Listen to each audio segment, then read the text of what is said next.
Discrétion, d'accord. On s'intéresse aux piscines, mais attention, il y a piscine et piscine. Les piscines qui nous intéressent aujourd'hui sont les piscines naturelles, c'est-à-dire sans produits chimiques, uniquement avec des plantes filtrantes. Entretien, fonctionnement, mode d'utilisation, on vous dit tout. C'est la rubrique Agir. Voilà une bonne nouvelle pour tous ceux qui redoutent les yeux qui piquent ou la peau qui tire en sortant de la piscine. Retrouver les sensations de baignade en lac ou rivière de montagne, tout en restant au fond de son jardin, c'est enfin possible grâce au bassin de baignade naturel. Bien plus qu'un lieu où s'amuser et se rafraîchir, ce sont des écosystèmes qui évoluent au fil des saisons et s'intègrent harmonieusement au paysage. Il n'en fallait pas plus pour séduire Damien Couturier, paysagiste, qui s'est récemment spécialisé dans l'installation de ce type de piscine. Un bassin naturel a quand même des grandes similitudes avec une piscine traditionnelle. C'est-à-dire que c'est pas juste faire une mare au canard. En gros, le terrassement est le même pour une piscine traditionnelle ou une piscine naturelle. On a exactement le même système de filtration mécanique avec un skimmer qui permet de récupérer toutes les impuretés en surface de l'eau. Et après, on a une bombe de fond aussi qui permet de collecter toutes les poussières lourdes qui retombent dans le fond de l'eau. Entre ces deux systèmes, il y a tout de même une différence de taille.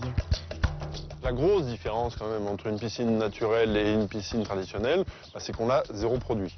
Il n'y a pas du tout de chlore ou de brome ou tout ce que vous voulez en produits chimiques. On laisse faire l'écosystème. Les produits chimiques sont remplacés par une filtration biologique créée grâce à l'écosystème de la lagune qui entoure le bassin. La lagune, elle est composée de pouzzolane, une roche volcanique en fait qui permet de fixer les bactéries, qui vont permettre l'épuration de l'eau, et les plantes qui vont manger les nitrates et les phosphates qui vont rester dans l'eau. Un écosystème sain est un écosystème équilibré, comme nous l'explique Jean-Christophe Gérard, expert technique en baignade naturelle. Il y a donc quelques règles à respecter. L'eau doit être en perpétuel mouvement pour alimenter en oxygène les micro-organismes qui aident justement à l'ensemble de l'écosystème naturel du bassin. Mais comment être sûr que la baignade est saine ? Pour s'assurer d'un bon équilibre, on va regarder sa transparence au niveau de l'eau et s'il n'y a pas un développement d'algues. C'est la première chose à regarder. Et ensuite, si on le souhaite, on peut contrôler par des paramètres physico-chimiques, c'est-à-dire le pH, les nitrates et les phosphates. Ce test chlorométrique est à faire une fois par an. De plus, si environ 6000 plantes purifiantes et oxygénantes peuvent être plantées dans la lagune, il faut en éviter certaines. Les plantes à éviter dans un bassin sont surtout tout ce qui est nénuphar et lotus, qui demandent énormément de matière organique. Et vu que c'est ce que l'on combat dans un écosystème naturel, forcément ce sont des plantes qui sont à prohiber dans une baignade naturelle. Au niveau des poissons, on va éviter d'introduire du poisson rouge qui prolifère énormément et qui du coup apporte aussi beaucoup de matière organique dans le bassin. Donc on essaie de reproduire un écosystème mais sans le surcharger. Cette lagune filtrante peut néanmoins avoir un inconvénient, sa surface. Les premiers bassins de baignade qui ont été faits étaient réalisés souvent, donc il y avait 50% de lagunage pour 50% de bassin, parce que la filtration se faisait que par la lagune.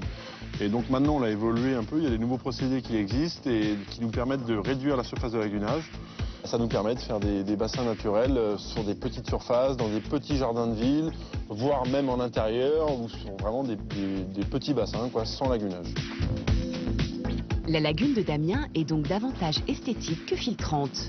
Le gros du travail d'épuration se fait grâce à une machinerie qui est 2 à 3 fois plus grande que pour une piscine classique. Explication. L'eau qui est collectée par la bombe de fond arrive dans ce compartiment. Les grosses matières sont filtrées par ce filtre mécanique. Après, ça passe par le compartiment biologique, donc qui est ensemencé avec des bactéries et qui finissent de dégrader tout ce qui est matière organique. Et après, toute l'eau passe par le stérilisateur UV qui permet de stériliser l'eau et tout est redistribué, réinjecté dans la piscine par la suite. À présent, les frileux se demandent certainement si la piscine naturelle est faite pour eux. Sous nos climats, on peut chauffer aussi pour profiter un peu de la piscine, même en mi-saison, souvent à l'aide d'une pompe à chaleur. Alors on la bride sur les piscines naturelles, on la bride à 25-26 degrés pour éviter après les problèmes d'algues filamenteuses, etc. Pour ceux qui seraient tentés par l'aventure, il leur faut compter sur un budget de 30 à 40% plus cher qu'une piscine classique.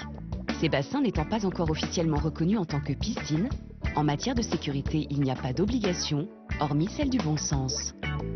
J'ai des jeunes enfants et en fait on a 1 mètre, 1 mètre 50 de lagune autour du bassin de la zone profonde où on a entre 5 et 10 cm d'eau.